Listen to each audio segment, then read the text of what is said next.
Guillaume Canet est-il un consommateur de cannabis? Il l'a été, mais plus maintenant selon ses propres dires. En effet, l'acteur et réalisateur français, soulagé par le succès de son tant attendu long-métrage Astérix et Obélix, l'Empire du Milieu, était l'invité du programme Legend animé par Guillaume Play, ce mercredi 8 février 2023. Il a ainsi eu l'occasion de livrer de nombreuses confidences, tant à propos du film que de sa vie privée.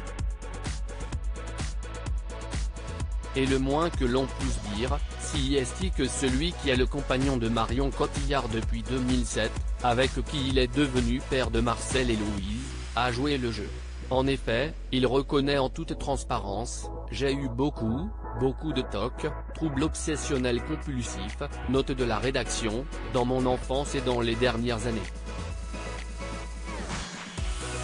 Ça fait à peu près 5 ou 6 ans que je n'en ai plus beaucoup, mais j'ai eu des périodes. » Un comportement accentué par la consommation régulière de certains paradis artificiels, notamment l'herbe.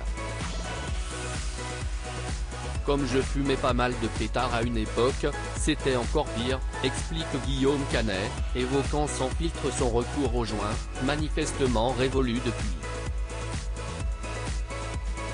Non, je n'aille pas fermer la voiture. En fait, je pouvais me garer, monter chez moi au 5e étage sans ascenseur et me dire, non, je n'aille pas fermer la voiture. Alors que je l'avais fait 20 fois. Donc je redescendais, faisais le tour de la voiture et je repartais, mais au bout de la rue je pouvais douter et revenir, illustre-t-il avec cet exemple. Mais pour se débarrasser de ces TOC ainsi que l'utilisation de ces substances illicites qui peut être particulièrement addictif, le cinéaste avoue avoir bénéficié de l'aide d'un psychologue. Un travail sur lui-même qui lui a permis de comprendre que ces troubles étaient le fruit d'une réaction liée à des angoisses. Les robinets fuyaient de partout, chez moi. Parce que je les fermais à fond, pour être sûr que ça ne couille pas, mais en fait les joints morflaient, en rigole-t-il aujourd'hui.